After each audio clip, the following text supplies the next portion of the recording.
Acá déjenme, les leo otra parte muy importante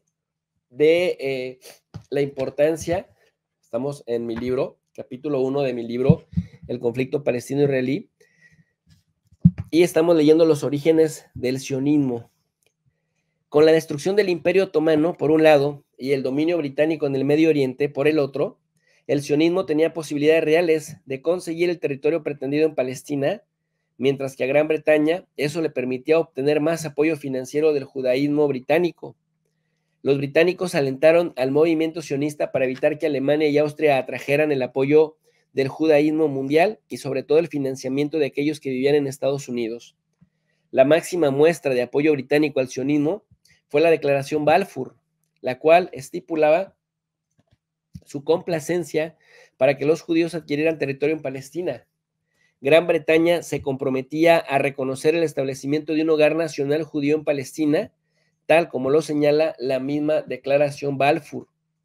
Bueno, Balfour es el ministro de Relaciones Exteriores de esta época y Balfour va prácticamente a decir lo siguiente, pero fíjense quién le dirige Balfour la declaración. No se la dirige a ningún primer ministro, no se la dirige a ningún político, se la dirige ni más ni menos que a Lord Rothschild, a la banca internacional con sede en Londres. Estimado Lord Rothschild, tengo el gran privilegio de hacerle llegar de parte del gobierno de Su Majestad la siguiente declaración plena de simpatía hacia las aspiraciones sionistas de los judíos, que ha sido sometida al gabinete y aprobada por este. El gobierno de Su Majestad considera favorablemente el establecimiento en Palestina de un hogar nacional para el pueblo judío y empleará todos sus esfuerzos para facilitar la realización de este objetivo. Se da por supuesto que no se realizará nada que pueda perjudicar los derechos civiles y religiosos de las comunidades no judías en Palestina, así como los derechos y el estatus político que pueden gozar los judíos en otros países. Le agradecería transmitir esta declaración a la Federación Sionista. Suyo, sinceramente, Arthur James Balfour, quien era ministro de Relaciones Exteriores del Reino Unido. El gobierno británico, pues, utilizó un lenguaje ambiguo, ya que mostró sus simpatías al sionismo, pero no delimitó las fronteras, plazos, ni dio certidumbre jurídica de ningún tipo con respecto al establecimiento de su hogar nacional. Esto se debió a que, por otra parte, Gran Bretaña se había apoyado también en los liderazgos árabes locales para ganar la guerra en los territorios del Imperio Otomano, con la promesa, a través del intercambio de cartas, también conocido como la correspondencia Hussein-McMahon de 1915, de que les ayudaría a fundar un gran estado árabe con sede en Damasco, Siria, al finalizar la guerra. Ojo con lo que voy a decir a continuación. En consecuencia, los británicos tenían que ser muy cuidadosos con la manera de mostrar sus simpatías a las organizaciones sionistas, pues no les convendría tener a los árabes como enemigos. Sin embargo, a pesar de las ambigüedades, el telegrama por medio del cual se envió la declaración Balfour se convirtió en el logro máximo del sionismo, que por primera vez tenía el beneplácito del gobierno británico, una potencia mundial de la época, para llevar a cabo sus planes. Entonces, mientras que a los judíos, a través de la declaración Balfour, dirigida al banquero millonario, multimillonario Lord Rothschild, sabemos que el imperio de los Rothschild en Europa a finales del siglo XIX, principios del XX, era un dominio total, apabullante, pero al mismo tiempo también el Reino Unido de la Gran Bretaña les había prometido a los árabes, es decir, se agarró prometiéndole a todo el mundo. A uno les prometía el estado de los judíos, a otro les prometió a través de la correspondencia Hussein-McMahon el gran estado árabe con sede en Siria. Así que, si ustedes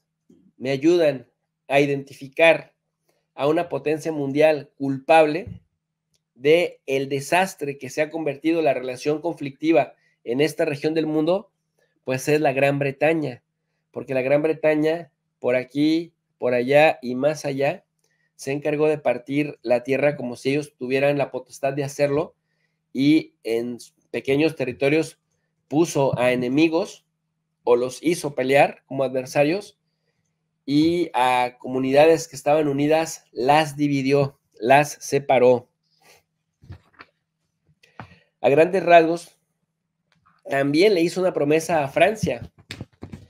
Meses después de la declaración Balfour,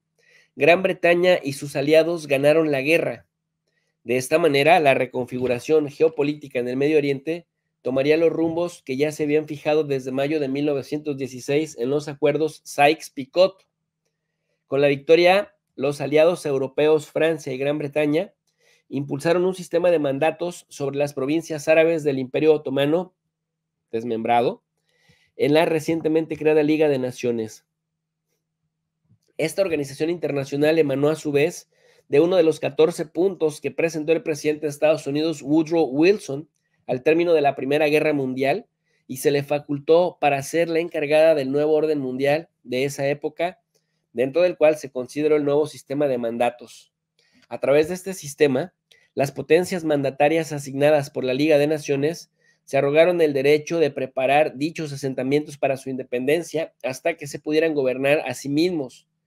A esto se le agregó la salvedad estipulada en el artículo 22 del Pacto de la Liga de Naciones de que la elección de los mandatarios tendría que venir solo con el acuerdo de las poblaciones locales, aspecto que en la realidad se ignoró por completo. De este modo, con la inclusión de Palestina, las exprovincias del Imperio Otomano fueron colocadas bajo un sistema de tutelaje en 1919.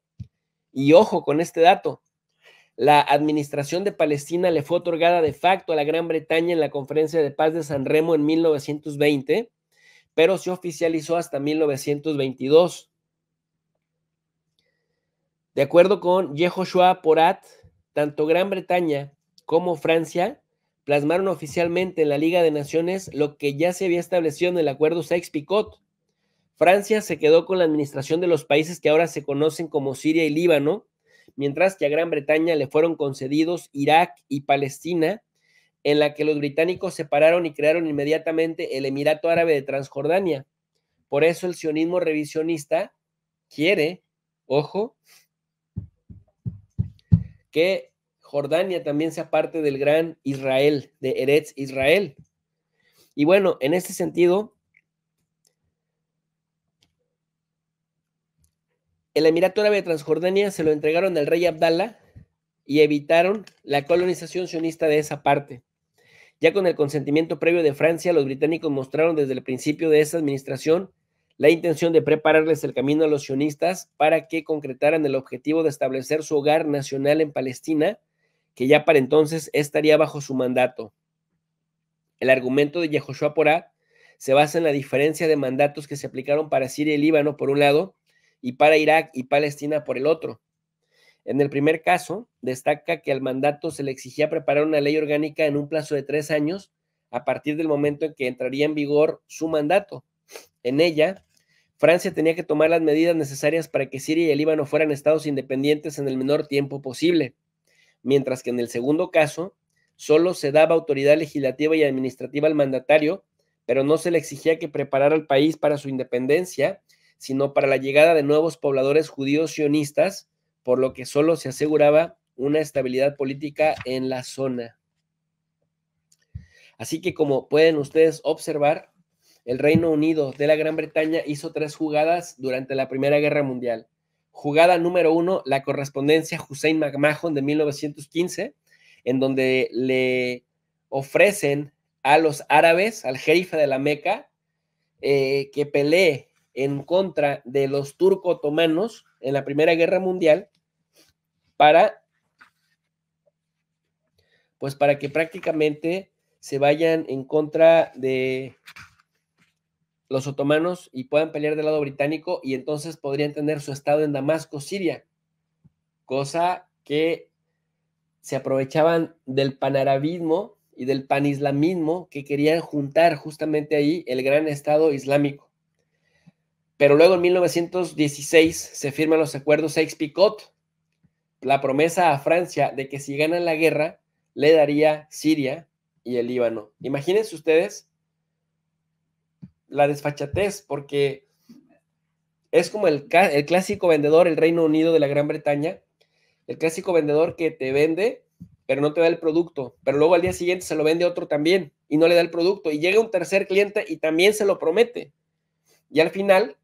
saca las manos del territorio, se larga y pone a pelear por el territorio a todos los que les había prometido ese territorio. Entonces, a los árabes les promete Palestina y les promete Damasco. A los franceses les promete Siria y les promete Líbano. Y a los sionistas, con la declaración Balfour, les promete Palestina histórica, pero de inmediato separa el Emirato Árabe de Transjordania. De tal suerte, pues, que,